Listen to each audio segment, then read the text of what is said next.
on OCA. Please visit our website at ocamedia.com, or you can contact Paul at ocamedia.com. Well, Matt, Nick, we're looking forward to an exciting matchup tonight, I presume. But we can talk about that later. Nick, you were a hockey player former years, correct? Yeah, I was the starting goaltender last year. Awesome. So we're hopefully going to bring you a little bit more knowledge than what me and Matt have to offer. Me and Matt will both tell you without an issue that we are fans of the sport. We do not play the sport. You know, you had mentioned it should be an exciting game here with Sun Prairie, the Sun Prairie United. So it's a co-op of Sun Prairie East and Sun Prairie West high schools. There's some rumblings they might split in the future and each have their own team. And based on the size of this JV roster, which is about a page and a half long, it might happen. So Oregon comes into tonight. They're looking to rebound off their first loss of the year. They're coming in 5-1, 2-1 in the Badger Conference. This is not a conference matchup, as Sun Prairie is in the Big 8 conference.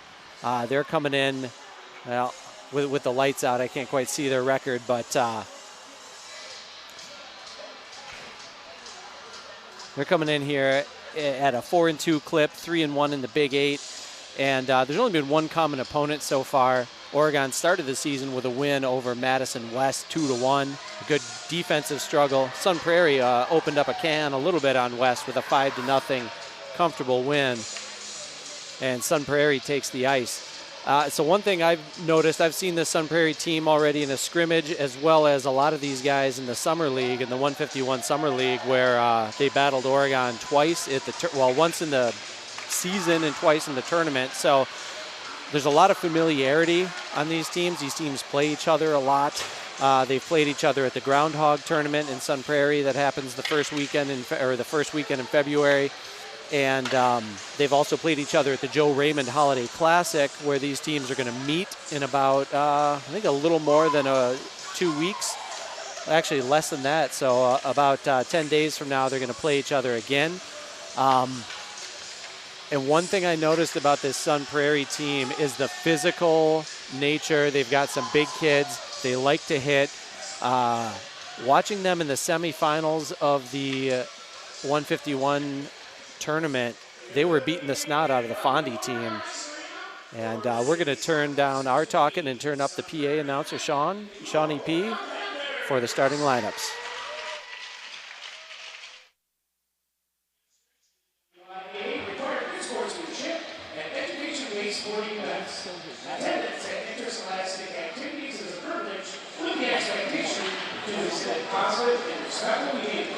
Tonight's game is being played by the rules of the National Federation of State High School Associations and the WIA. For the enjoyment of all attendants, the Oregon High School reminds you to be a positive leader on the ice and stands. Now, let's meet tonight's starting lineups. First, for the visiting Sun Prairie United, in goal, number 27, a senior, Bruno.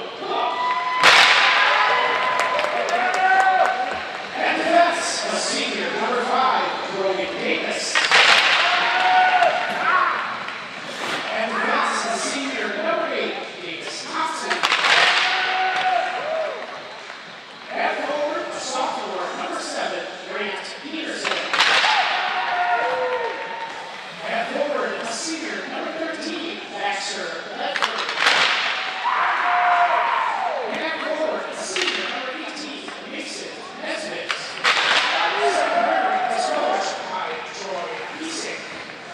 And now, for your Panthers!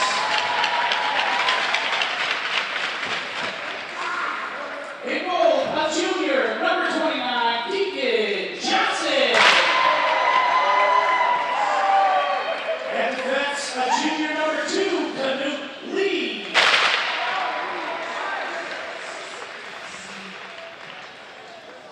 And that's a senior, number 5, Jack Clun. And forward is senior, number 9, Ethan Ish. And forward is senior, number 10, Dawson Peterson. And forward is senior, number 18, Andrew Yackman.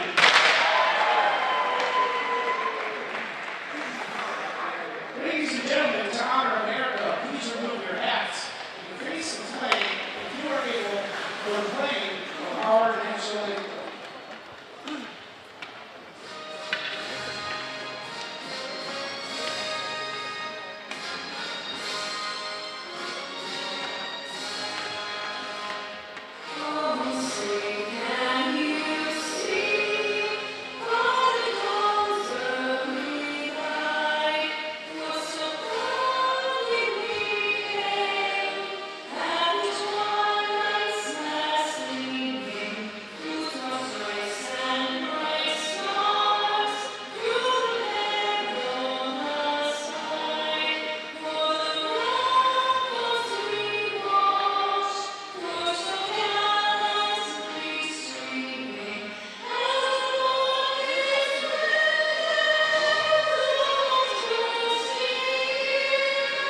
We are just moments away from hockey here at the Oregon Ice Arena in Dane County, Wisconsin for tonight's WIAA matchup brought to you by OCA Media.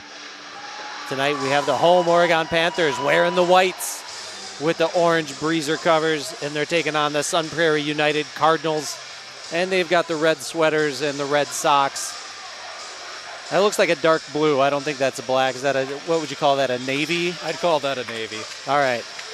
Rocking the red and navy, and I'm wearing red tonight. You know, since I had to work the score sheet for the JV game, I didn't have to. I volunteered. I don't know. You know, you're supposed to be impartial in there, and I wore team colors. What are you going to do? There you go. You have to find something to stay warm in here in the balmy Oregon Ice Arena. I've got on 2 pairs of pants, a long sleeve shirt, a hoodie, and a fleece on top of the hoodie, so I'm set. I've got hand warmers if needed. See, I'm just rocking a pair of pants with a sweater and a jacket personally. Okay. Sweater and pants is all I need. I hope that keeps you guys warm, and hopefully we'll have some hot hockey action out here as Oregon's going to take possession on the face-off, and Canute Lee flings it forward. Sun Prairie controls the puck at center ice, looking to get it in the zone, but Jack Klund has something to say about that. He gets it up to Drew Yachman, who passes it off the boards to himself. Nice little hit from behind by, I got to steal one of these Sun Prairie rosters here, Davis Thompson. Mind if I steal this one here? Yep, go ahead. All right, thank you. All right, Oregon keeping the pressure on. They're keeping the puck down here. Now James Shervin skating behind the net, getting it out to the point. Jack Klund waiting for it. He avoids the defense, flips it down to the C on his chest. Ethan Dish, one of the captains out here for Oregon, along with Trey Zerwick. And Zerwick looks like he's good to go. He sat out the third period last week, and after he took a big shot, but Trey's just fine and dandy. And Oregon might be looking to make a change, and they are. As Shervin's going to skate the puck in. He goes down for a little contact, and we're going to have our first penalty of the game, a tripping call on Sun Prairie.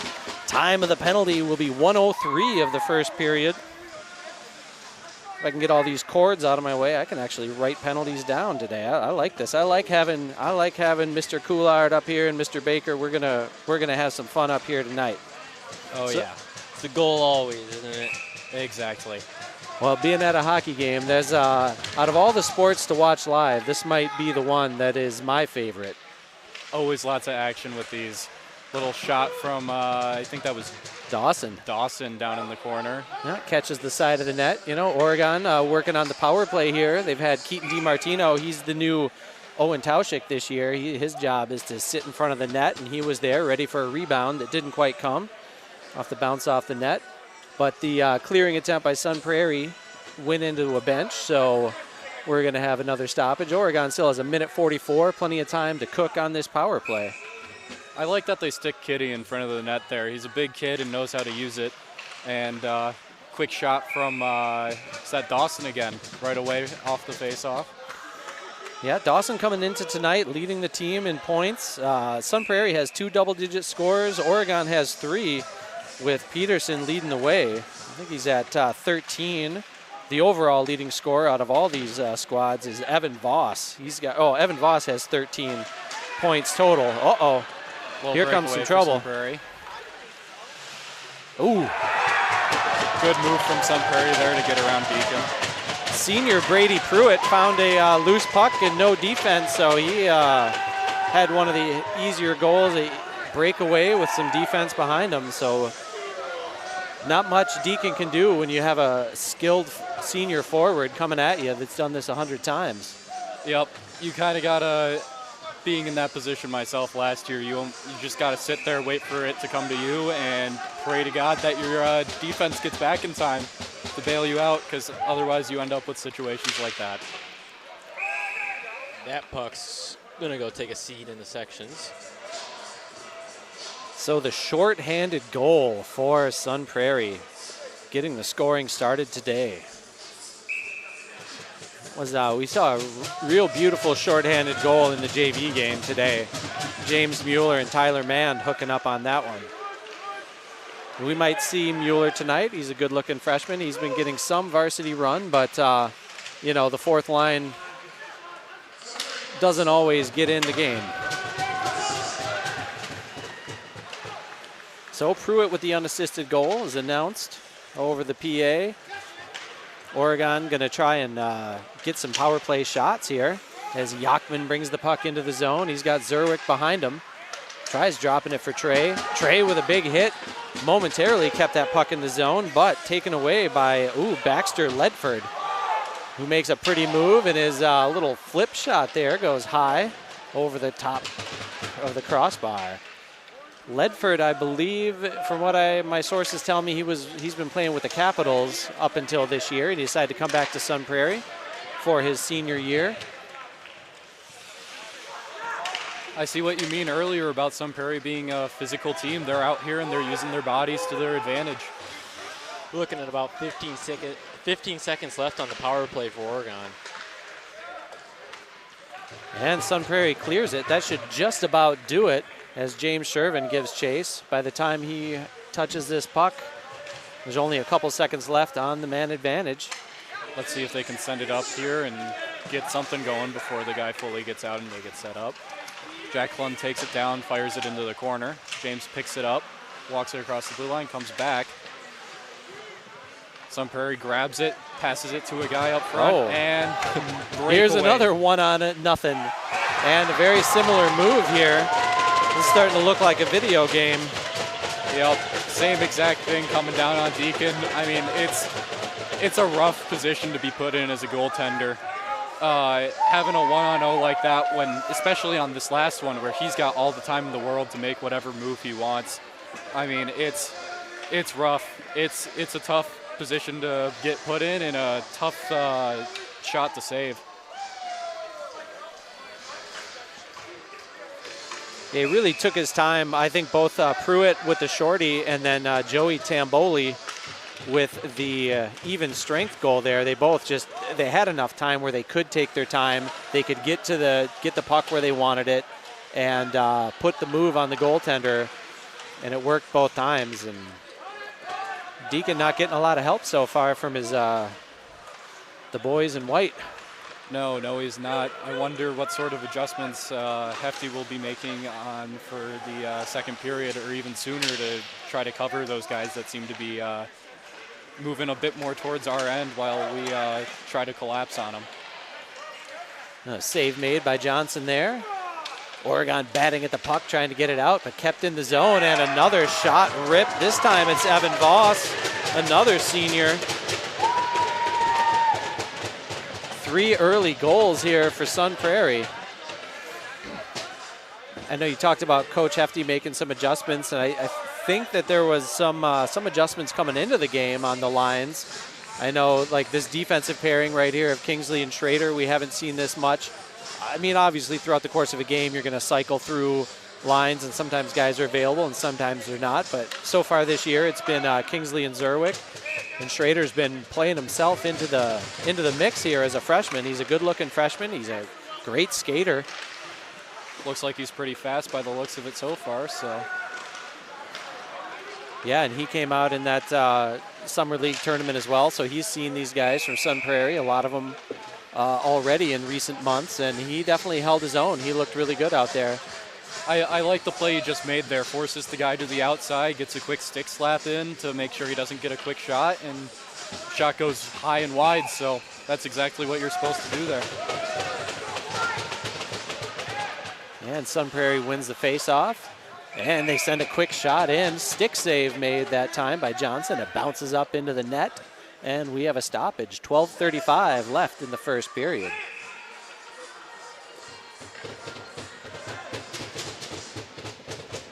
Preston Crom taking that face-off for Oregon against Baxter Ledford. If you have a name like Baxter, do you go full thing? Do you go backs? What do you... I'm not sure. I think it's more of your whatever your teammates find. That's where they come up with the fun nicknames, huh? Exactly. Teammates or coaches is what I've learned, so. So when you were in net for Oregon, Nick, did you have a nickname? I was Cooley. They Yeah. shortened my last name Couliard, and it just kind of stuck after a little bit. And I think a couple of the broadcasts, too, was I mean, everybody was saying it, and yeah, it just kind of became my name for the last year. So, yeah, I probably said it once or twice out here.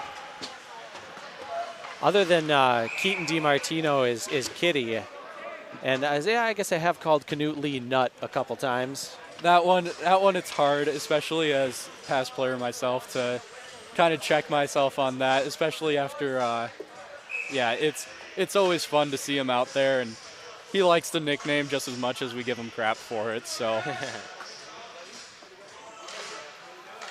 And Oregon wins this face-off. See if they can generate some shots on net, but no, Sun Prairie gets it out of the zone right away. Klun applying the pressure, forcing a dump pass into the corner, but Sun Prairie does gather that one up. Taken away now by Yachman. He gets it out of the zone, and he gets hit into the boards, and that could be 5 or it could be 2. That's definitely a penalty, and it looks like it's just going to be a roughing on number 6, Joey Tamboli. Looks like he got just enough of the shoulder over to avoid getting called for a hit from behind. Yeah, always dangerous when you're along the bench like that. I've seen a lot of big hits, and you don't have that glass there, so. I've seen hits where players end up in the bench. Yeah, I've seen hits like that. More than a couple times we've seen players go over the bench, so. What's really bad is if somebody catches right where the boards start and the break in the bench, and that's a really dangerous spot to take a hit. And that's not where Yachman was. He was pretty much center of the Sun Prairie bench, so a little bit less of a risk of any kind of a serious injury, but I think Drew's pretty tough, so he'll shake that one off and be back out for his next shift. Shervin getting the face-off over to Dish, who rips a shot wide to the left of the keeper. We've got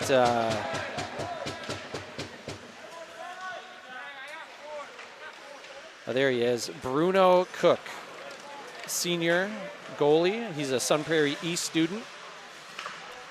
Have you crossed paths with Bruno before? I have not. He's looking pretty good out there so far tonight. Pretty good footwork, good puck handling. On that last shot, he made sure to track it all the way in, even when it seemed like Kitty almost caught it on that one. And, yeah, just absorbed it, really, and he's looking pretty good out there so far tonight. Okay, we'll see if Oregon can test him. Jack Klun thinking about a backhand. Pressure applied by Davis Thompson. And a battle for the puck in the corner. Klun tries to get it out to Shervin at the point, but good stick work by Ledford. Ledford's been a difference maker out here so far. Great save by Deacon. Pass on the boards to nobody, and oh, sorry, you were going to say about Deacon there? I was going to say Deacon seems to have learned from the past goals and expected the little fake deke to the left and coming back right, and he got it that time, so great work from him. Yeah, I would say that from an Oregon point of view, it looks like Baxter Ledford could be a problem out here and tonight. That's a goal.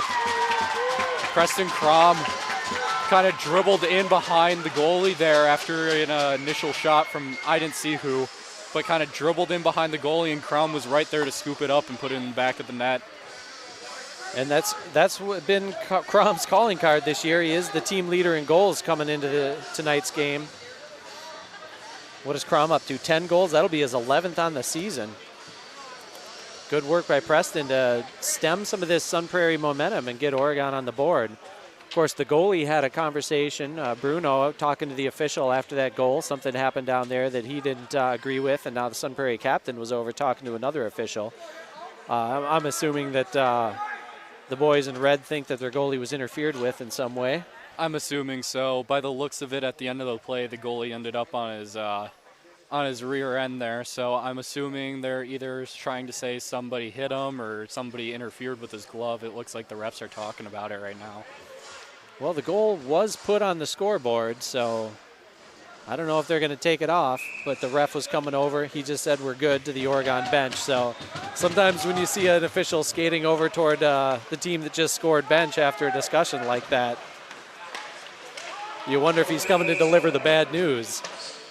Thankfully, this time for Oregon, it was the good news. Well, Peterson and Klun got the assists on that goal. So if you're scoring at home, Preston Crom with the goal, Dawson Peterson, and who'd I just say? Clun. And Jack Clun with the assist. Thank you.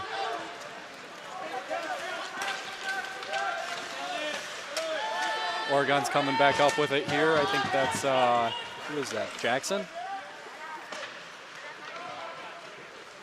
Sun Prairie So we have the Kellen Shavy, Yep, Kellen. There we go. Braden Osterhaus, and Barrett Anderson line is out there. These guys have been together on the third line. I think there was some shuffling, moving guys around between the top two lines, but they've kept this through. Ooh. That just hit the post and popped out between Deacon's legs. That could have been real bad for Oregon there. Still could be.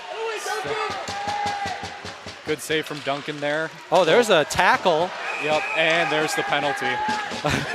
The Sun Prairie player just came out, grabbed Barrett Anderson around the waist and pulled him down like a linebacker trying to bring down a running back. And he went straight to the bench after that whistle blew. He knew exactly what he was doing that whole time. so we're going to have 2 minutes for what I assume is a holding call. I didn't see the ref give a signal, but that's about textbook holding right there. So Preston Crom back out on the ice, looking to add another one as he takes this face-off, but Sun Prairie is going to win it. Can't clear the zone, though. Trey Zerwick doing some good skate work. Blocking that puck with his skate. Now it's in the corner, in possession of the Panthers. Back out to Zerwick, and he tries to get it down low. Broken up by the Cardinals. Trey doing a good job of getting back to help support there. Breaks up that play before it can happen, and Duncan has a good job of covering it there before the Sun Prairie kid can work it around him. And without even thinking about it, you're using nicknames out there. Calling Deacon Duncan, which is his nickname. Yep, I didn't even think about it. It's just, yep. It just comes natural. Yep, Deacon is Duncan. That's yeah, a lot of years working with him, and yeah, it's a hard habit to break sometimes. If you have any good gift ideas for him, let me know, and I can relay it to his Secret Santa. I don't know. I don't have any ideas for it yet. Right now, it looks like the gift he could use is some more defensive help. Well, it's going to be Clun and are we on a power? Oh, so since it's a power play, there's only one regular defenseman out there, and James Shervin has been back playing some defense on the power play. Shot goes up into the net. And with 8:12 remaining in the first and a 3-1 lead for Sun Prairie, we'll have a slight break in the action. I'm glad the Sun Prairie kid stopped it there with his skate to try and get a better shot off, because I don't think Duncan saw that shot. Puck was coming at him, and I don't think he even knew where it was. So hopefully Oregon can calm it down a little bit and get some possession here on the power play. Still have just over a minute on the man advantage as they dump it down into the zone, and they're going to get there first. Dawson Peterson sending it back out high. Jack Clun with a nice move to get around his first man, but his pass is intercepted, and Sun Prairie's got a 2-on-0. Let's see what they do this time. They pass and they score. It's going to be 18 from 7. Mason Nesbitt scoring on the assist from Grant Peterson. Another shorthanded goal off a bad turnover by the Panthers. Seems to be like we are trying to do a little bit too much fancy stuff out there on the power play. It's costing us dearly so far this game. Yeah, Clun made a good move to get around the first guy, and he passed it backwards, and sometimes when you pass it behind you, all it takes is one little stick making a tip, and that's what happened there. And a jailbreak going the other way. So here's Zerwick with the puck. Over to Yachman, who's going to send it down around the boards. Bruno got a stick on that to slow it down. And Sun Prairie clears. Looking at about 30 more seconds left on that penalty for Sun Prairie. Maybe they want to just keep committing the penalties and play shorthanded. It's working for them so far. Seems to be. If hopefully Oregon can get some stuff figured out here with their power play. And I know in past years our main thing has been dump and chase, so hopefully they get back to that. And yep, as I said right there, dumping it down and chasing the puck, and hopefully we can get there first on the next one. And this power play is going to be over as, what are we calling, an offside, apparently. Yep, I think Yachman was a little slow to get back over the blue line there and got called for it.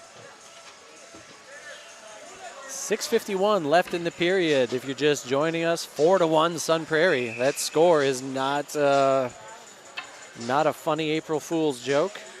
Sun Prairie coming out fast and furious. 2 shorties already. And they're back with the puck. They're happy to send it down. Dawson Peterson for Oregon, the first man to it. He gets it out to James Shervin, poked away. Brady Pruitt wins that battle of the number 4s. Good looking freshman out there for Sun Prairie, number 19, Max Tauscher. He's one of the leading scorers coming into tonight for them. So I mentioned earlier that Sun Prairie has the 2 10 points, double-digit scorers, Voss and Brady Pruitt. But they're another senior-laden team, similar to Oregon. Oregon's got 12 seniors and some juniors that play as well, and sophomore Preston Crom, a couple of freshmen. Sun Prairie built very similar, senior heavy, but they're getting some good contributions from some younger guys. Tauscher, junior Caden Knutson, and sophomore Grant Peterson in particular. Kitty goes down along the boards. No, I'm sorry, that was Canute Lee. I saw the 2. Nice pass right on Shervin's stick. He maintains control, but 2 defenders knock him off the puck. Thankfully, the trailer dish was there. Almost got it in that scuffle in the middle from Dawson there. Pass back down to James. James is working it through the center, gets a quick shot off, that's deflected high. Into the net for another stoppage.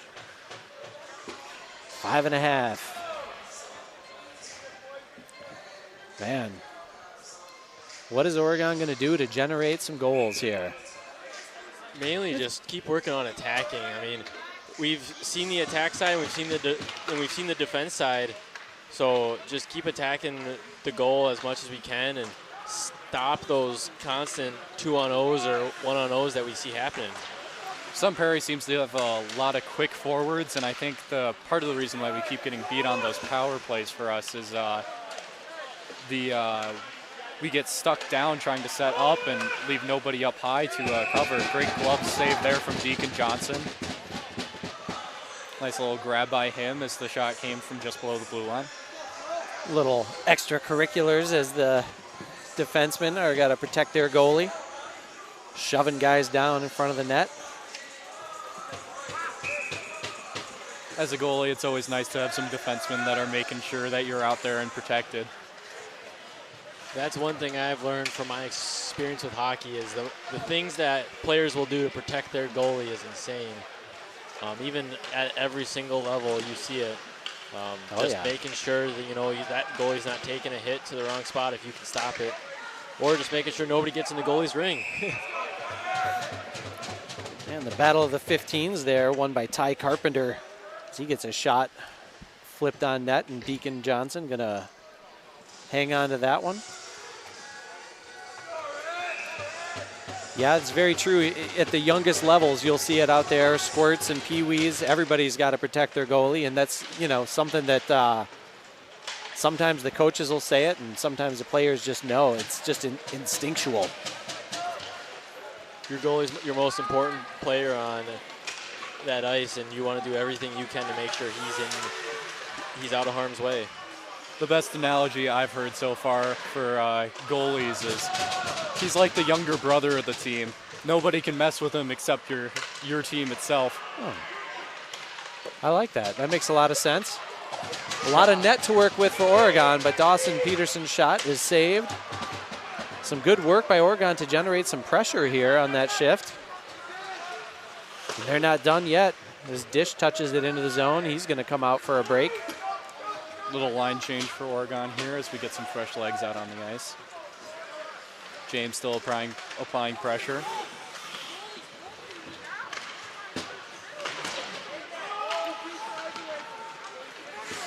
Ref getting caught up in the play there.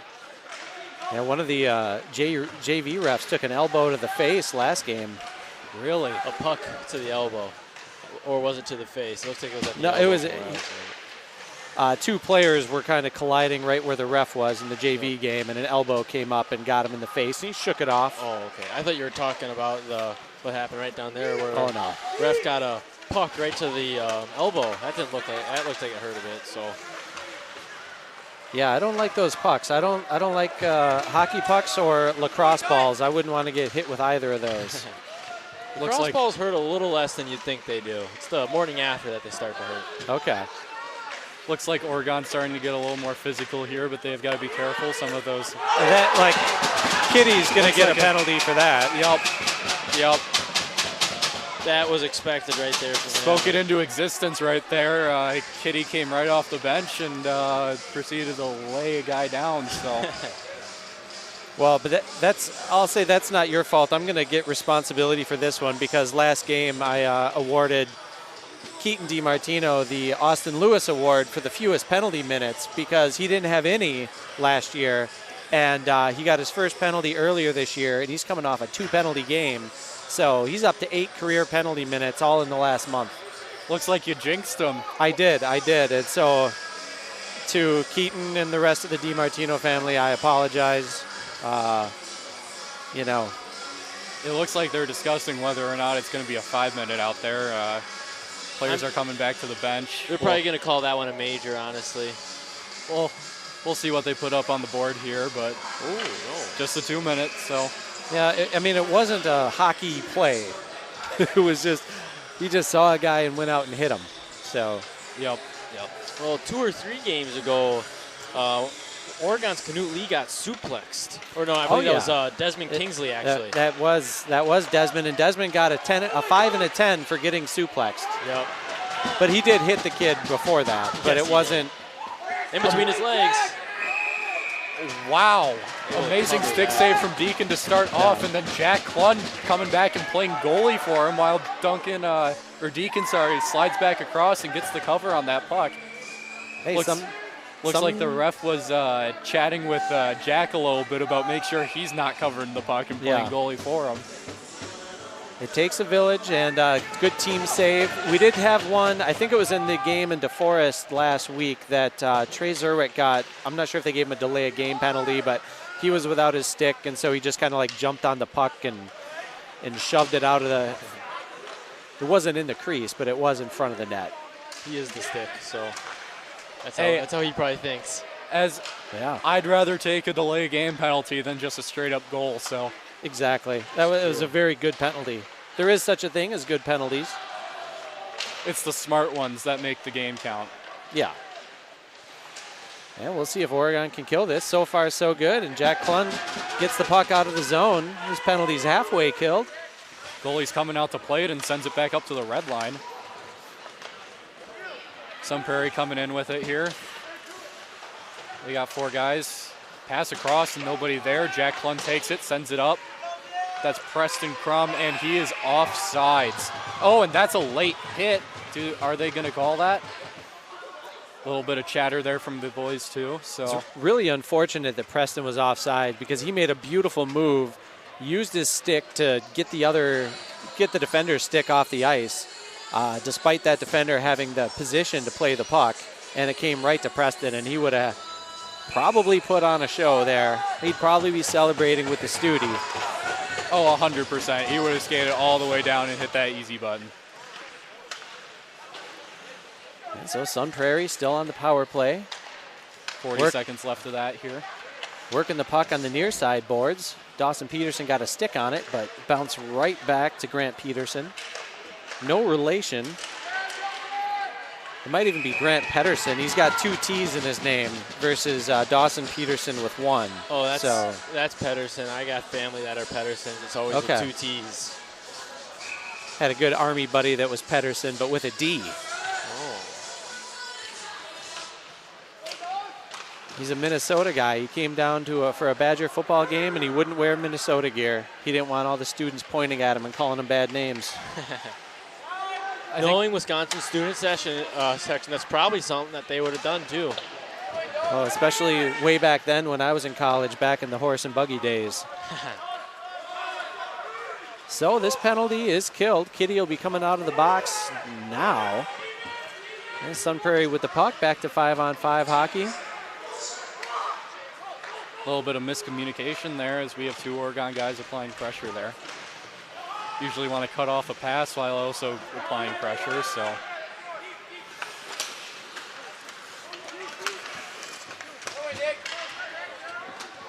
Number 20 there is looking pretty good as you said he was a freshman? Yeah, that's freshman Nick Schrader. Nice.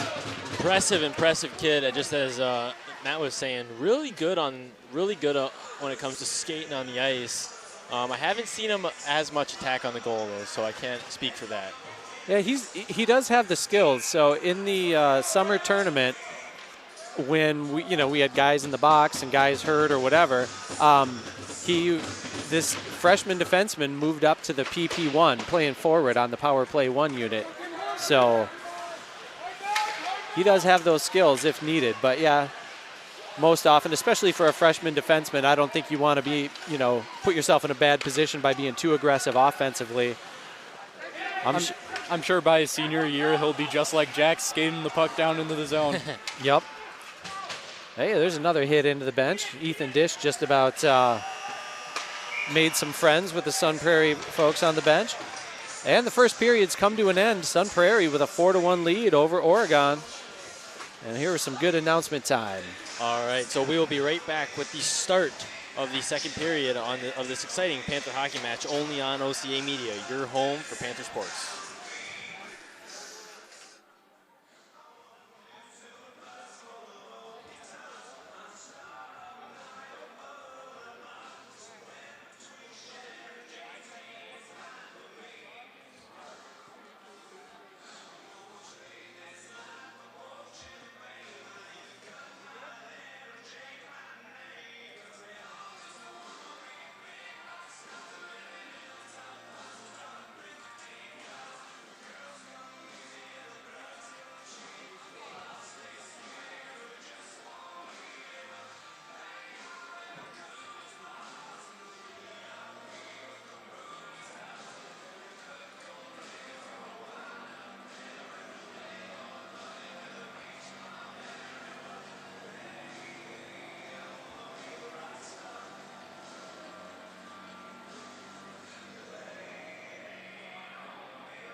Welcome back to this exclusive broadcast of Varsity Panther Hockey on OCA Media, your home for Panther sports. Panther Hockey is brought to you with the support of these fine sponsors. The Village of Oregon, a great place to live, work, and play. The Oregon School District, actively building competency, character, culture, and community. The Oregon Athletic Booster Club, doing great things for all of Panther sports. Your membership dues directly support our student athletes. Consider becoming a booster today. Oregon Area Cares Community Coalition, working to ensure a safer, more nurturing community for young people to thrive. One Community Bank, Shackelford Heating and Cooling, Stone Health, J.L. Richards, Prime Meats and Catering, and Wisco Industries. OCA Media is a non-profit organization. If you enjoy watching our broadcast, please consider becoming a sustaining member or become a sponsor of Panther Sports on OCA. Please visit our website at ocamedia.com or contact Paul at ocamedia.com for more information. Well, Matt, Nick, we just had a fun off-air talk. I'd like to kind of bring some of that back on. We've been seeing some great playing from Sun Prairie United so far in that first period. But, Nick, what does Oregon need to work on to start getting some points on the board?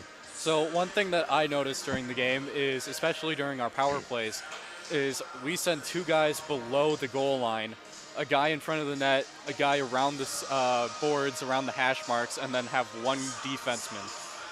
That seems to not be working because Sun Prairie is fast enough to intercept those passes. They're in the right place at the right time, and that's what gets their breaks down the other way. And we're suddenly caught behind the net, and we have, 2-on-1, 2-on-none chances that we, as Deacon, has no chance on, and the defense and forwards can't make up enough time to get back and help. Awesome. Matt, anything you would like to add to that? Or? Yeah, good point at the end. Well, the whole point, really good by Nick, but talking about not able to get back. I mean, the defender on that, they've got the head of steam, and that defenseman's kind of flat-footed by the blue line. And, just absolutely no chance for the defense to get back. And, we'll see if adjustments are made. Hopefully Oregon will get some more power play chances. The power play was huge for the team last year, and they've had some success on the power play so far this year. Especially Jack Klun's been the straw that stirs the drink. He's got 5 power play assists already this year. So he's part of that PP1. He was part of it last year. And very capable offensive defenseman. Absolutely. And then another thing that me and Nick were just talking about off air was being able to pressure the goalie for Sun Prairie United. I mean, don't get me wrong, he's definitely had his work cut out for him. I'm sure Nick will agree he hasn't had any easy time out on the ice yet. But just continuing that pressure and continuing to make him a little uncomfortable down there might help Oregon out a lot a bit in the second period. Me personally, I'd like to see Kitty or somebody down there in front of the goalie a bit more, block his line of sight. If he can't see the puck, it makes it sure of a heck lot harder to save it. So it's one thing, and then also just getting more shots on net. We've had shot after shot go wide, whether it's from defensemen or forwards. So maybe taking that extra half second to go out there and make sure your shot's getting on goal. It's one thing for the goalie to make a save on a shot, but if he doesn't even have to, it makes it hard to even up the score here. Absolutely. Looks like we'll be seeing some exciting action now here just on OCA Media. Panther Hockey. Now, if you're just tuning in to join us, we are now moving into the second period of this Panther Hockey match against Sun Prairie United. Oregon is currently behind by 3 goals. Sun Prairie has the lead 4. Oregon has 1, as Trey Zerwick is currently hyping up the Oregon Panthers hockey team. Yeah, Trey's definitely a world-class hype man. He was last year for this squad, and he is this year. And, I like seeing that C on his chest. He's definitely one of the vocal leaders out there. It's good to see him back out after missing some time in the third period last week. Sorry to cut you off. He's 100% earned it. I mean, seeing Trey throughout 4 years playing hockey in high school, it really is incredible to see. There's no better pep talk than when Trey comes in there, especially at the beginning of the game at the crease, comes in there and just I mean, you saw him today. He came in there rocking his stick like a guitar. Good save from Deacon there. Shoots it out to corner. James moving down with it, dumps it in. Dish is coming down to pick it up, and that'll be an icing. So we're even strength. And just to recap the scoring, the 4 goals for Sun Prairie. They got the scoring started with a shorthanded goal by Brady Pruitt. Joey Tamboli made it 2-zip. You know, Evan Voss and another shorthanded goal by Nesbitt. The goal for Oregon scored by Preston Crom, assist to Jack Klun and Dawson Peterson. And there's Canute Lee battling for that puck behind the net. Oregon's going to get it. Kind of a dangerous pass toward the front of in front of your goalie there, but no harm done. Oregon gets it back. We'll see what James Shervin can do. He's got to get past Brogan Davis. Needs a little bit more oomph on that to actually get it down into the zone, and Captain Ethan Dish dumps it in. James chases. Dawson to help him there. James now working down in the corner with 2 of their guys on him. Sun Prairie is breaking it out here and gets it past Canute Lee. Sun Prairie going side to side. Preston Crom getting a hit in right after 5. Brogan Davis got rid of the puck. Trying to set it up on this near circle. Sun Prairie gets it out high. Gets a wide open net there. Bad rebound there. They went from the near circle to the far point and got it down low, and then Ty Carpenter snuck it in there. Wide open net. That's exactly where you want your players there in a scuffle in front of the net like that. You want Ty's right place, right time, and sneaks one in there. Except for it wasn't Ty. That's my bad. I thought I saw a 15. That was a 19. That was Max Tauscher. Good-looking freshman. He's racking up the points here early in the season for Sun Prairie, and 5-1.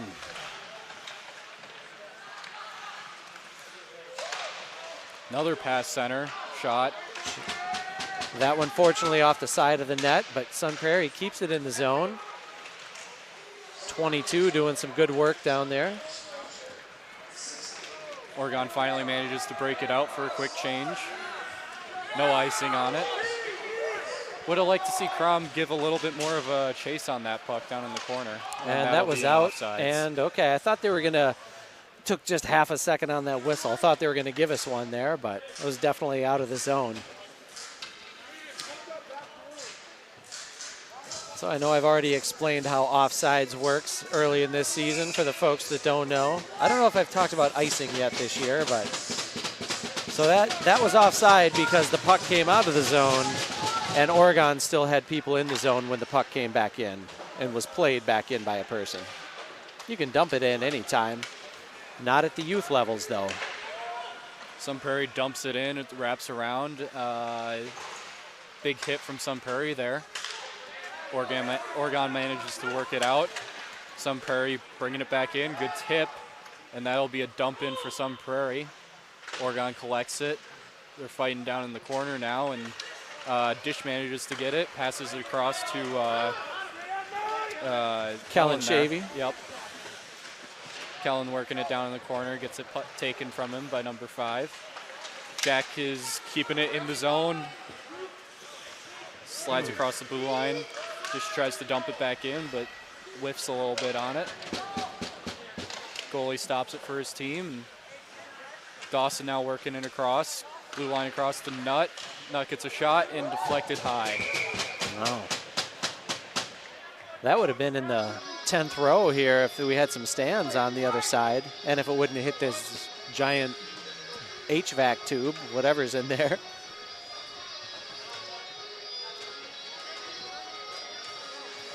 I'm still waiting to catch a puck. I'm sure if you wish long enough, it'll happen. I'm sure I've seen some pucks go up in this area. Yeah, people usually dodge out of the way. I just want to catch one. Not with your face, though, right? No. Okay, good. That would be unfortunate. Good save by Duncan there. Yeah, getting the blocker up for the high shot. Yachman catches an edge and goes down, but he pops back up and takes that puck. Gets it out of the zone, but a good poke check by Grant Pedersen. There, Preston Crom stood up. He ran into a wall of red. Still managed to get a shot off. saved into the corner. Oh, Yachman coming in with a flying elbow, looking like the Macho Man. Great pass off the boards, but I'm not sure what happened to 18 there. He still managed to gather. It looked like he was stuck in the wrong gear. A little bit of a equipment failure maybe there for Deacon as he's now adjusting his pads. So Nesbitt with the snipe for the, oh my God, the 6th Sun Prairie goal. One more goal for Sun Prairie United will installate a mercy rule here in hockey. It's not like soccer exactly where the game will end. It is instead turns into a running clock, more like you will see in football and lacrosse. Looks like Deacon had a little bit of an equipment malfunction, which I think put him off angle for that last shot and how it snuck past him on his right side, short side. And Sun Prairie managed to sneak it in there while he was having some issues. So no, we had some of that in the junior varsity game as well, where Tyson Benjamin was in at goal, and he had to come out due to a helmet issue, and Evan Sweeney was ready to go, came in, spelled him for a couple minutes. You know, how common is it in the course of a hockey game for a goalie to have an equipment issue? It really depends, type of gear and how old it is. I know I've had a couple times where pieces of equipment come loose and you just got to keep playing through it and pray to God you don't step on it or something and have your skate go flying out from under you while there's a shot coming. So looks like he's got it figured out now, but hopefully he can mitigate that in the future and continue making saves for Oregon. So would it make sense to keep a roll of hockey tape and a repair kit on top of the net with the water bottle? I don't know about that, but we'll, I think most of the goalie equipment is just a lot of Velcro. So hopefully it's not his Velcro coming loose and losing its durability there. Well, goalie equipment's pretty cheap if he needs to buy some new stuff. So. I wish. Especially the knee pads. Those are the cheapest things you can get. Oh, geez. I've seen anywhere some of the higher fancy ones, some of those go for over $2,000, and I'm sitting there looking at it like, no way. I'm supposed to afford this as a high schooler? Thankfully, a lot of goalies get the privilege of parents helping out with their equipment, so it does lighten the load. It's one of those sports that my parents are glad I got out of that before it got way too expensive. Hey, it could be worse. My parents thought the same thing, and then my brother took up bass fishing and wanted a boat. Traded one expensive sport for another sport. And icing by the Panthers as Ethan Dish was behind center ice when he flipped that puck deep into the zone. Once it goes past from behind center ice, past the red line that you'll see that the goalie stands on, the goal line, that is an icing. So we have a whistle with 12:17 remaining in the second period. And Oregon's going to have a penalty as Brock Stafford heads into the box. Oregon's not going to have a penalty. Oregon's going to be on the power play. On the power play, thank you. Brain fart there. Let's see if Oregon makes some corrections to their power play here and hopefully gets one in the back of the net. Let's see if they listen to you, Nick. We got a 5-minute here, actually, so that's major. Wow. Plenty of time for us to get something set up here. Do you guys know what the major was called on? Because I did not see. No, I missed the signal. And I think it was already announced on the PA, so. Either way, Oregon's going to have 5 minutes to work with, no matter how many goals they scored. That young man's going to stay in the penalty box. I think I've seen more penalties called this year than usual. I know it's early in the season. Almost one major a game. I think there's only been 2 called on Oregon so far this year, but they've had opponents, a couple called against their opponents. Sun Prairie gets a quick break here, 2-on-1, Desmond defense, and they dump it in. Desmond with some good defense there to make them miss the pass and not have a shot available. But Oregon unable to possess the puck. Sun Prairie's just kind of wrapping it around, wasting time, and there might be a good break for takeaway. him. And he misses Dawson in the middle. Yeah, Dawson was calling for it. That could have been a dangerous pass right there. So Schrader back to collect the puck for Oregon. Nice pass up ice to DiMartino. Kitty slaps it at the goal, and Bruno's going to hop on that thing and get a whistle as Dawson Peterson was bearing down, looking for a rebound. That's one thing I'd like to see less of from Oregon and Sun Prairie is the slapping at the puck. It's for one, it's a dangerous play because if you catch somebody's stick under it, and that's a tripping call. And other thing is doesn't make for a very exciting hockey game if it's just ping pong back and forth slapping at pucks the entire time. Well, that one got a lot of leg pad there. Ethan Dish ripped a rocket save made, and now Sun Prairie brings it into the zone. Brady Pruitt, he's had his name called a lot already. Oregon does a good job of applying pressure. We failed to collect the puck after it seems to be the issue so far. Well, we'll see what Shervin can do as he tries to get the puck into the zone. Couple of Sun Prairie defenders there do a good job of taking it away, led by Brady Pruitt. Got to use your teammates on that one to get around a couple of Sun Prairie guys. Yeah, Dawson looking for a teammate right here, but he's going to skate it into the zone instead. He's got Kellen Shavey going to the net, now veering off. Dawson hit right behind the net. And Sun Prairie slaps it out of the zone for Deacon comes out and plays it and leaves it for Desmond to pick up. Desmond passes across to James. James loses the puck here, still fighting for it. Yeah, some good pressure by the two Sun Prairie defenders there. Kind of sandwiching Shervin. And puck back into the stands. It's a souvenir for that kid in the Blackhawks jersey. Oh, he's going to give it back to the official. Official was standing right there waiting for it. Not much you can do. Yeah, can't really steal that one from him. So 9.5 minutes left in the second period. Oregon facing a 5-goal deficit. Looking at about a 2-minute and 14-second left of power play here for Oregon unless we can get that goal. A little bit of a weird bounce off the boards there as Desmond tries to keep it in the zone and can't. Good passing back and forth from the defense there to make the Sun Prairie guy run. Ooh, that's a rough pass across the middle. Sun Prairie grabs it, brings it down. Oregon recollects. A little high stick action. I think so. Might be calling number 8 for Sun Prairie. See if I'm right. Looks like No. Yachman was having a little chat with the ref there about what that was about. Looks like Desmond got called for the high sticking. Well, he wants to get that team lead in penalty minutes back. I think Jack Clun overtook him last game, so. Looks like we'll be playing 4-on-4 hockey for the next minute 53, and then Sun Prairie will have 7 minutes to try and capitalize on a little 5-on-4, or 7 seconds, sorry. Yachman's got a chance after that nice theft. Goalie did a good job, cut off the angle, and No. Yachman put it right into his chest for him.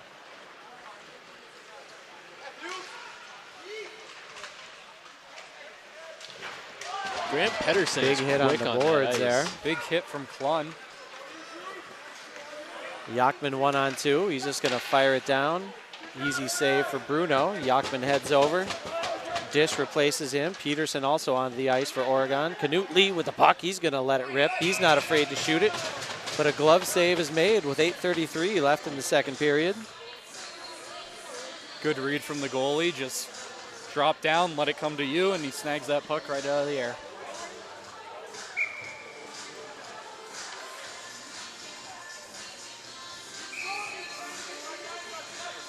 All right, we'll see if Shervin can win a face-off for Oregon here. Wins Has it it to himself for a momentarily. little bit. That's what he likes to do. He likes to win the face-off to himself and get a quick shot off. He's scored off that play a few times. Canute Lee protecting his goalie there, getting Brant Pedersen out of the way. But Deacon had that one all the way. That kind of helped him bring it in there, which is always nice. Sometimes it kind of hurts, though, because if you got sticks on top of the puck and they come in and poke at it, sometimes that goes anywhere but under your glove. Then you're left scrambling. James wins it to himself again, and battle of the fours there, and Sun Prairie wins it. Yeah, Pruitt's been winning most battles that he's been in tonight. Dawson was looking for James, but didn't have enough oomph on it to get it to him. Seen that with a few passes for Oregon tonight, leading to some turnovers. Deacon covers up another one. 43 seconds left on the Sun Prairie penalty, 50 seconds left on the Oregon penalty. That's one thing I will say. I like that Deacon's covering the puck a lot because Sun Prairie forwards are fast. Yeah. So getting fresh legs out there constantly is always a good thing. So if you're just tuning in, yeah, we are playing 4-on-4 hockey right now. This isn't live action Nintendo ice hockey. Did you ever play that classic one? I never did. Nintendo 64. I'm sure my dad has it somewhere, but Yeah, you got to pick between the fast, skinny guy, the average guy, or the big, slow guy that can hit. Those are your only options. my dad was more of a Dr. Mario fan. Oh, He's beat me in that quite a few times. that's classic. Sun Man. Prairie coming into the zone here. Big hit from Nutt. No penalty called on that. Great hit from him to disrupt the puck carrier. Sun Prairie looking for a pass center. Can't connect. I think Nutt was thinking coast to coast there. He was. Sun Prairie collects it down in their zone and swinging back the other way as Oregon gets a quick change. Little tip into the zone, goes wide and over the Zam doors. And so the official will head over to the bench for a, not the bench, the scorer's table for a fresh puck. I hope they found some more. I know we ran out of pucks in our bucket of ice during the JV game.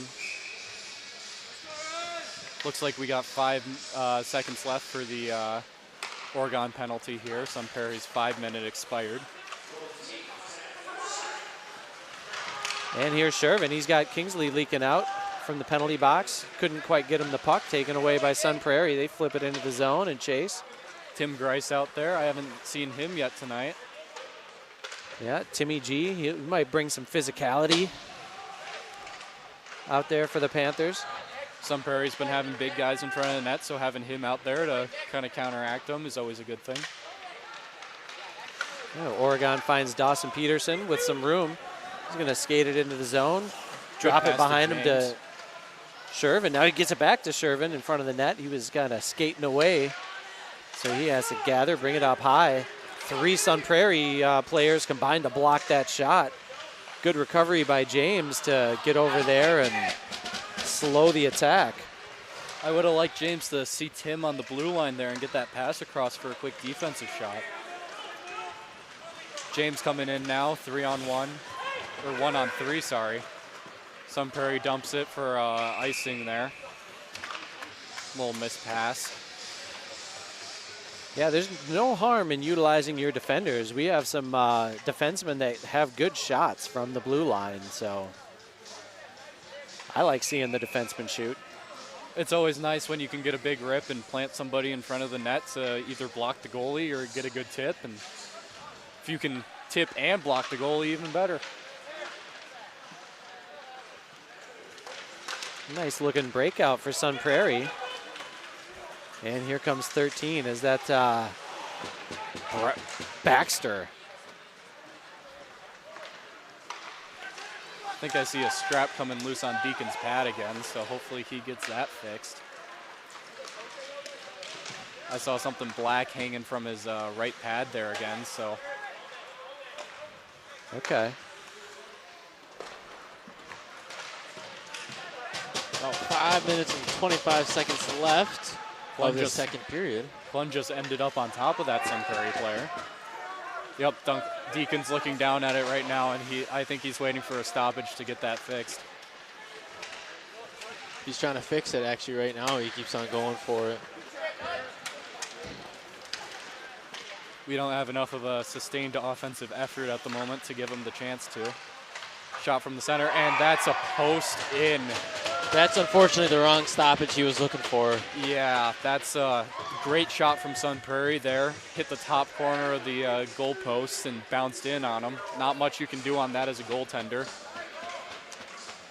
He got a little wide there towards the end. I would have liked to see him shuffle over, and it looks like we're getting a goalie change as Tyson Benjamin goes in. Giving Deacon a little hug. Always nice to see some goalie love.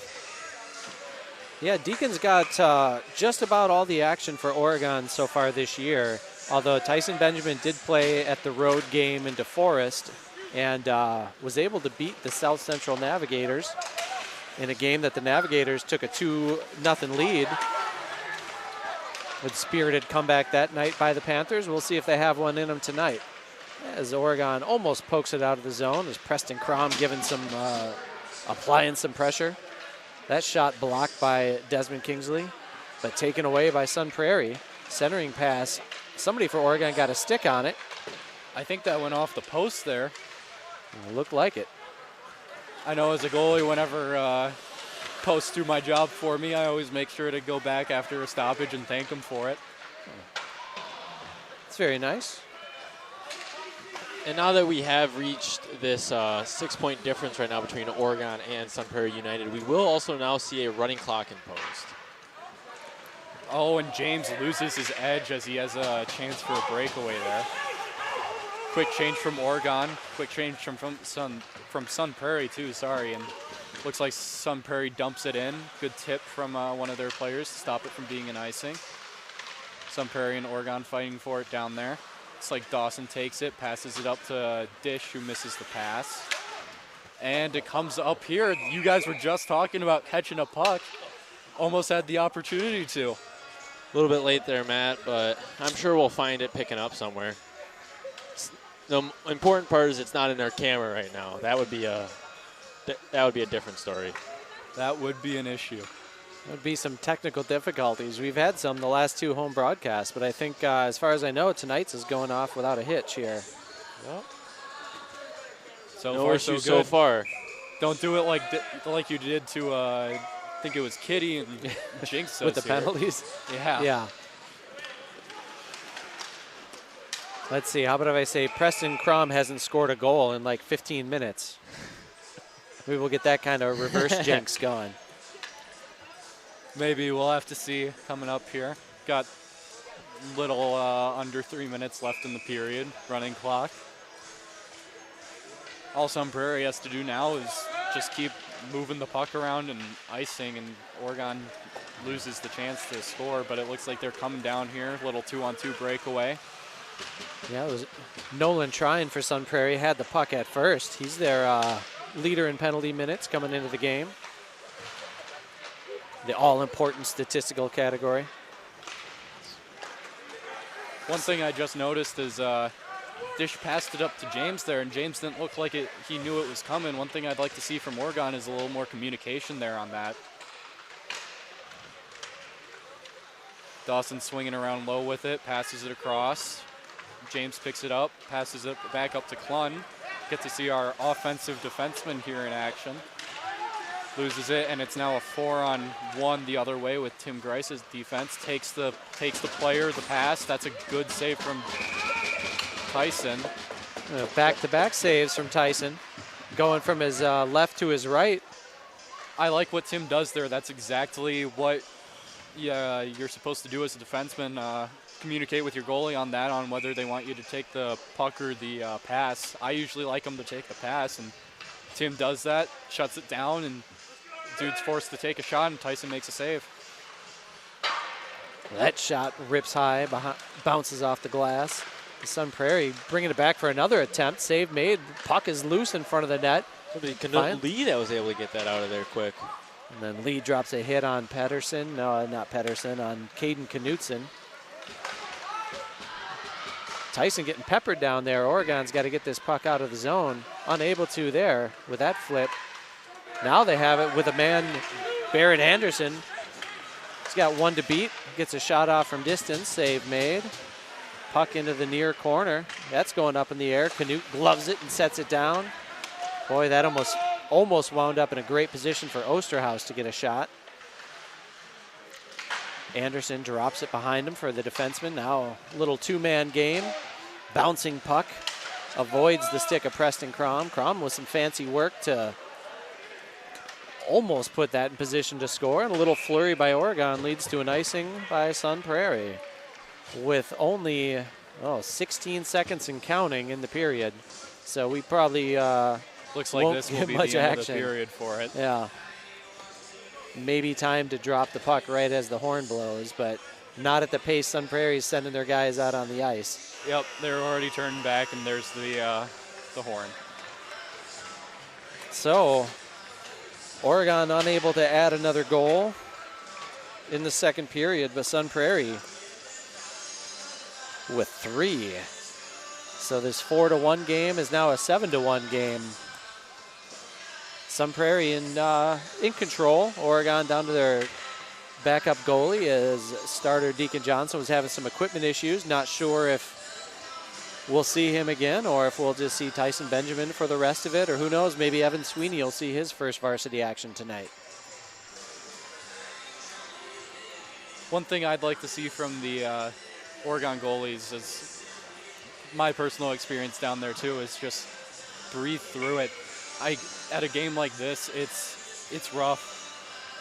Keeping a level head can be the difference between getting pulled like Deacon did earlier, or staying in and making a couple more saves. So I know one thing Hefty was big about was the attitude out on the ice. So keeping positive, and during the break we saw Deacon come out and wasn't too happy. So I'm sure that will be if we do see him back out there, hopefully as a brighter outlook on the game, and can come back out and make a couple more saves for us. Absolutely. You're going to get the Zamboni out there just to clean the ice a bit. Put a nice fresh sheet on, so. Wanted to give a shout out also to Oregon's own Addison Kiprios. She got the goal for the Icebergs in their 1-1 tie with Janesville this week. So some of those Oregon girls players getting the job done. Yeah, we'll probably take a break here in a moment. So we will be right back with the start of the third period of this exciting Oregon Panther hockey match only on OCA Media, your home for Panther sports.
Welcome back to this exclusive broadcast of Varsity Panther Hockey on OCA Media, your home for Panther sports.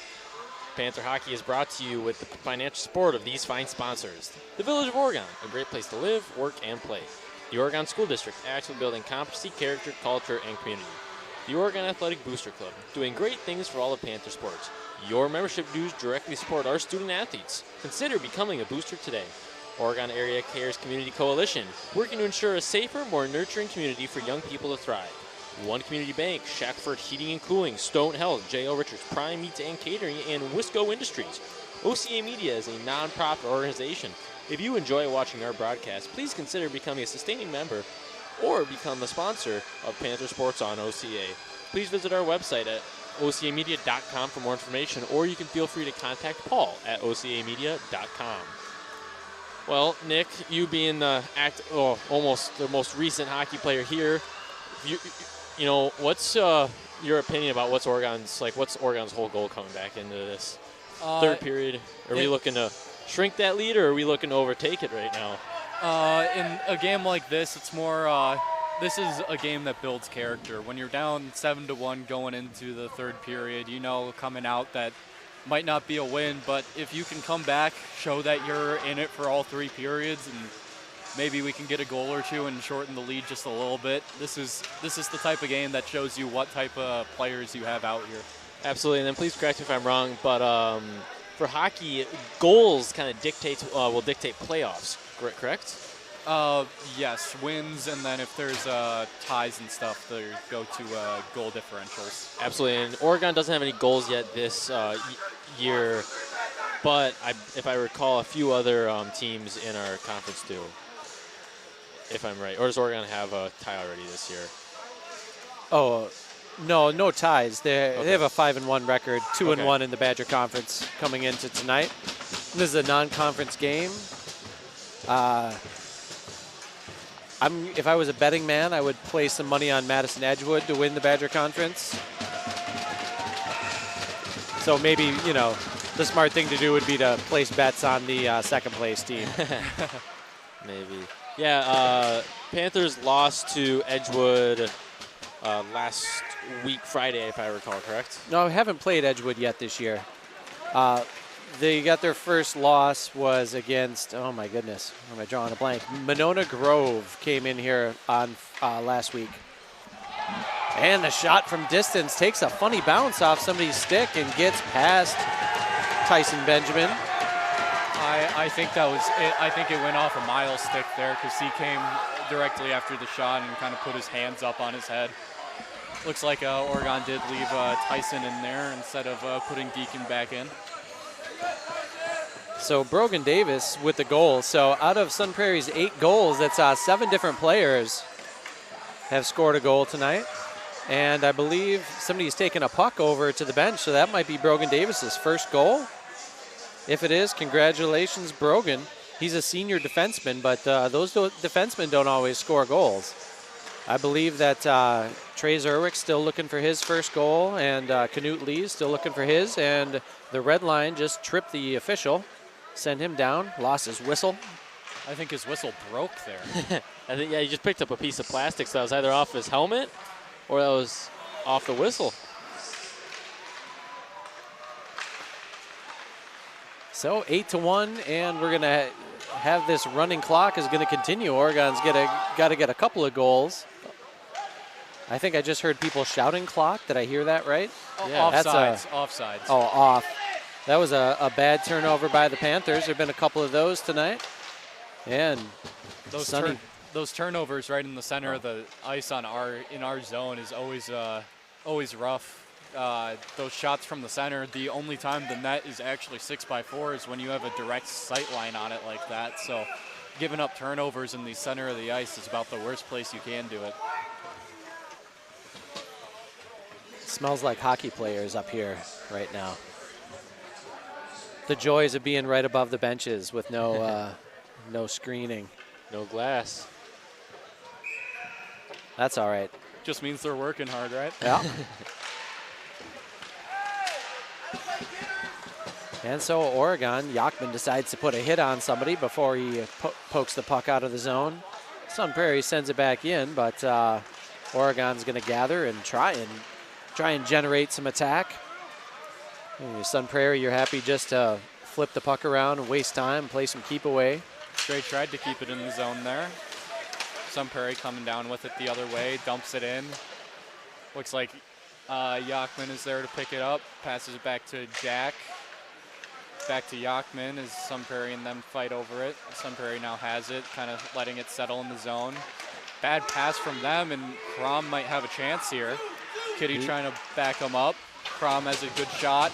Maybe Kitty can, oh, nope, Kitty gets shoved into the boards as he tries to go for a rebound. Jack keeping it in the zone, good step. Gets around him there. Sun Prairie coming back with a 2-on-1. Tyson pokes it to the corner. Osterhaus coming the other way with Trey and Barrett there. Oh. Trey taking out a man and the goalie there in one swoop. That might start some pushing and shoving. Yeah, Trey just went through one of their guys to put the goalie on his rear end, and some Prairie guys looked none too happy about that one. Well, we're talking about those defensemen getting goals. Trey bringing it in the zone, ripping a good shot, and that rebound was there for a second. So I think, you got to applaud his effort. He just happened to, that defender got in the way, and he got pushed into the goalie. Sometimes that happens, Hey, he's crashing the net. That's always a good thing.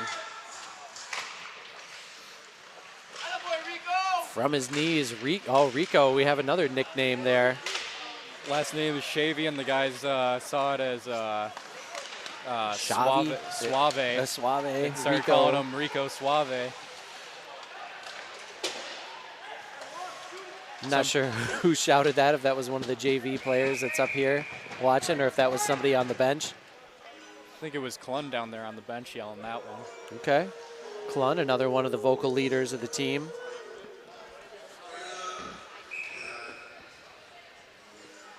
Him and Trey last year were forced to be reckoned with as a D pair. Yeah, I was kind of surprised the coach broke up the Ocho Cinco there. Oregon trying to work it out of the zone here. Passes it back to the Sun Prairie defense. Well, the red line claims another victim. Tripped up Osterhaus that time. It's a good job by Nicholas Schrader. Grabbing that puck before it even got to his goalie. Yep, he's doing a good job of keeping it away from guys in the center. He's parked right there right now, even though he's got no one, which is good positioning by him. And now he sweeps down to the corner, sees his other defenseman going for it, and steps back to the center. That's some heads-up play right there. The puck hung up in the air for a bit before it comes down. Sun Prairie gathers it first. Both teams trying to change and get some fresh bodies on the ice. Sun Prairie controlling it back here, passing it back up and trying to get a dump in that Desmond Kingsley stops. Sun Prairie now working it back down. Good give and go there for Sun Prairie, and then a third man comes in and they get a nice shot out of it, but Tyson Benjamin up to the task. I like to see that absorption of the puck from Tyson. I know at the end of the second period he had one that hit him in the chest and kind of bounced back out like a springboard, and that time he breathed through it a bit more and got the puck right in his chest and caught it in his glove as it came back down.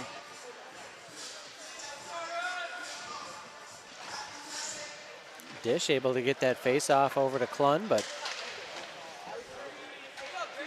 wasn't right where his stick was, so Sun Prairie takes it away. Save made by Benjamin from the shot from the blue line. Clun loses his stick in the process of making a hit up along the boards, gathers it back up. Now Ethan Dish going after Chase Rollins in the corner.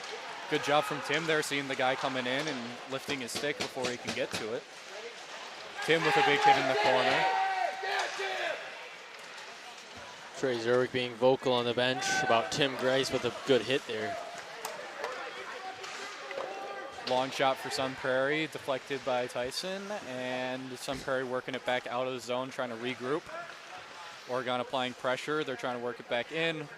Jack collects. James now, two guys on him. Sun Prairie misses the blue line hold, and now we got 2-on-1 the other way with Dawson and Dish. Dawson has guys coming up behind him, though, and can't get, oh, and there's an early whistle. Goalie didn't have the puck covered, and ref saw it, and goalie had his glove down and thought he had it, and puck pops out the other side.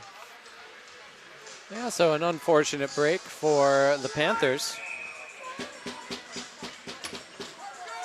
We'll see Hopefully we can use the face-off here to set something up and get a quick shot. Looks like Sun Prairie takes it off the face-off, passes across, kind of high for a pass, and we have Tyson tries to play it off his stick there to the corner, and looks like Nick is coming down to take it. Now we got Desmond taking it around the back, passes up to Yachman, who tries to pass the center from Sun Prairie, takes it from him, and now we got Sun Prairie working it back down and in. Desmond takes it, tries to hit Yachman there, and a little off the boards there. Can Yachman makes it back across for the make sure there's no offsides there, but now Sun Prairie starts working it back the other way.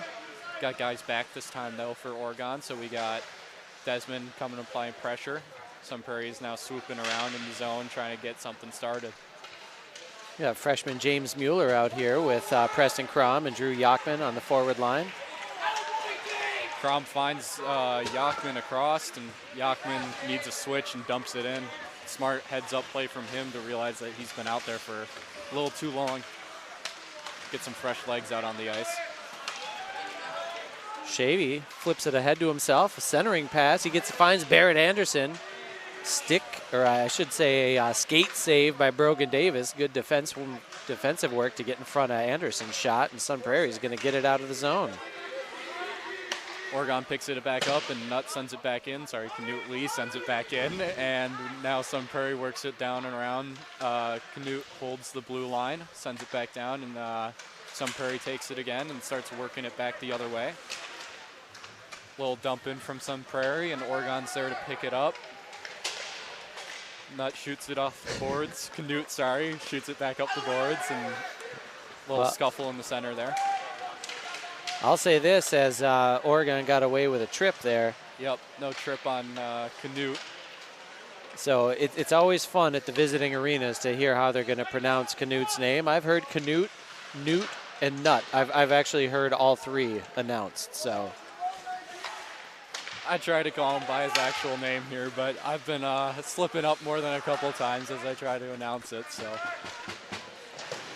Well, and like you said earlier, you've been working with him for 3 years, I think. Yeah. It's hard just to change right off the bat. Just go from calling one person their nickname to having to call them by their real name. It's a change up. Oregon kind of slapping it around in the Sun Prairie zone. We got Dawson working it low. He likes to do that a lot. He's pretty good at it. Works it back high to Canute. Good shot block by number 21 there for Sun Prairie, and he shoots it high and wide into the netting.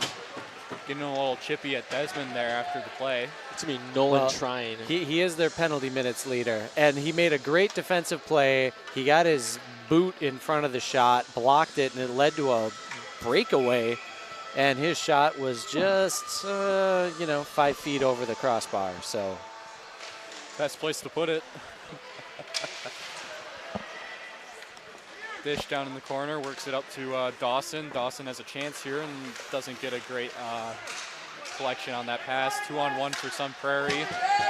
Good block from Desmond on the pass across. Dawson now trying to work it back. Dawson and 16 there, Carson Ryberg. Yeah. Carson's looked really good this year. He's got a spring in his step, so it's good to see him getting some shifts. It's always nice to see Hefty letting some of the younger guys get out there.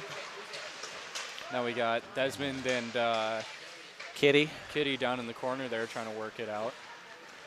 For those of you guys that don't know who Kitty is, that is Oregon's Keaton DiMartino. We got a little extracurriculars between Kingsley and the Baxter Ledford. And Ledford might get the better of it as he gets in there for a shot.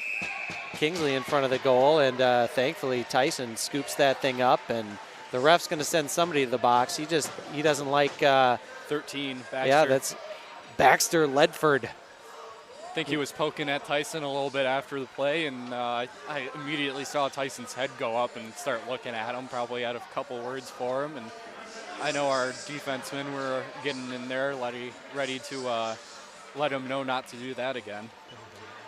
Well, I think he was taking out his frustrations on the wrong guy. I mean, he was getting into it a little bit with Kingsley, but you don't go after the goalie in retaliation.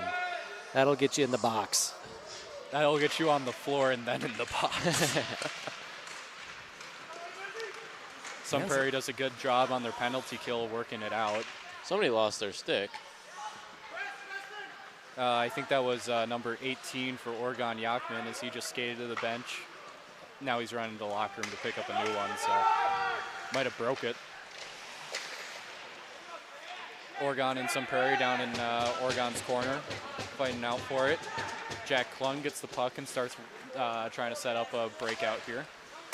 Good pass and no communication there between Barrett and Crom as they try to set up a little give and go.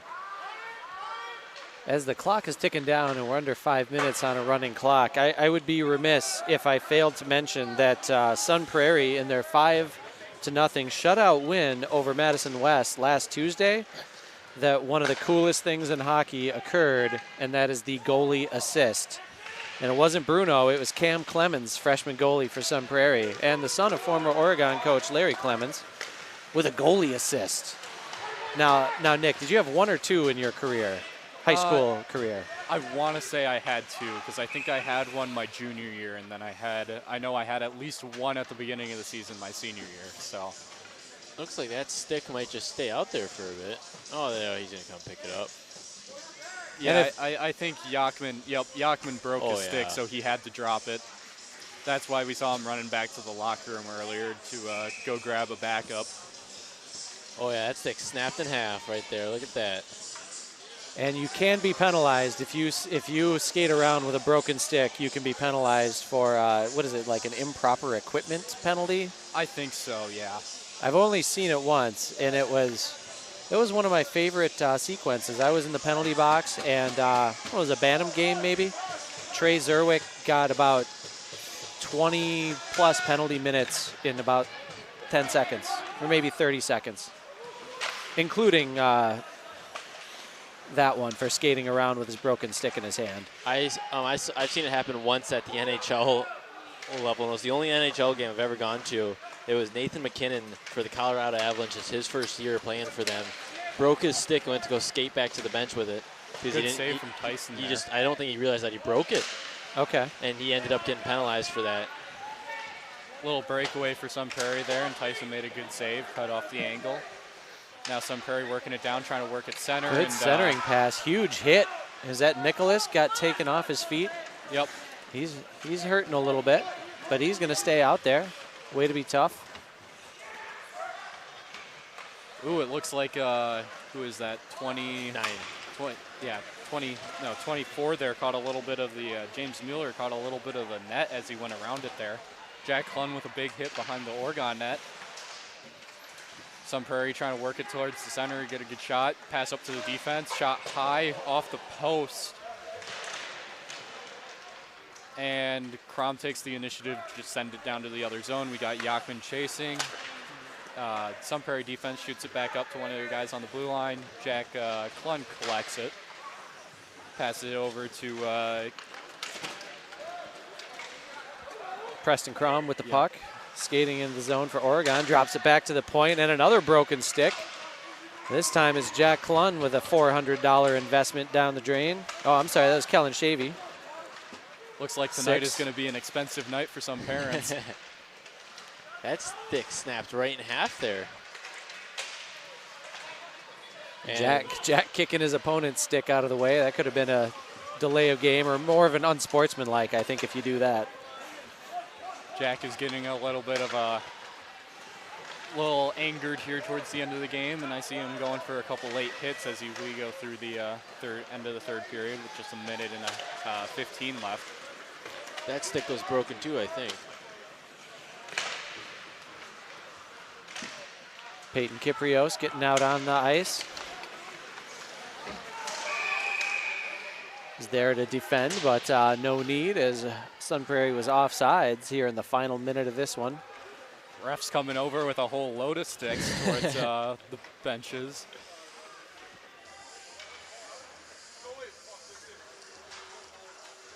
I think they're realizing that one of them is theirs and one of them is Oregon's. Working their way, passing the stick back over. Oh yeah, that one's right in half. Look at that. 30 seconds left in the game here. Sun Prairie shoots it down low. That is 25. Peyton Kiprios there to collect it. Dawson working it back up. Sun Prairie takes it, keeps it in the Oregon zone for the last 20 seconds here. Takes a shot. Tyson deflects it behind the net. Sun Prairie with a try to get a quick rebound. And Jack put the number 21 there. Jack was getting his hits in the final minute. He didn't get penalized on the first one, but then he went, he saw a nice target, loaded up like the Tecmo Bowl missile, and earned himself charging or roughing, whatever you want to call on that. 6 seconds in the penalty box for tonight's game. Hopefully Oregon can keep it from Sun Prairie expanding the lead by a little bit more here in the last 6 seconds and can just play it out here real quick.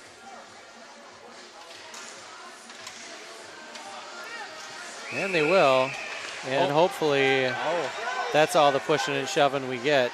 Trey Zerweck hopped out of that box in a hurry. He was going to protect Osterhaus and Trey's always ready to protect get into it. Oh, they're taking 41 to the box anyway. That's Easton Gross, a senior. That one might be a major. And I think they're calling the game there. Yep. Ref said the clock's run, and yep, that's the end of the game. Well, do we have any closing announcements, Ben? We do got some closing announcements. Just one last reminder that this game is brought to you by OCA Media. In order to make this broadcast possible, we do have a long list of sponsors. The Village of Oregon, a great place to live, work, and play. The Oregon School District, active in competency, character, culture, and community. The Oregon Athletic Booster Club, doing great things for all of Panther sports. Your membership dues directly support our student athletes. Consider becoming a booster today. Oregon Area Cares Community Coalition, working to ensure a safer, more nurturing community for young people to thrive. One Community Bank, Shackelford Heating and Cooling, Stoughton Health, J.L. Richards Prime Meats and Catering, and Wisco Industries. OCA Media is a non-profit organization.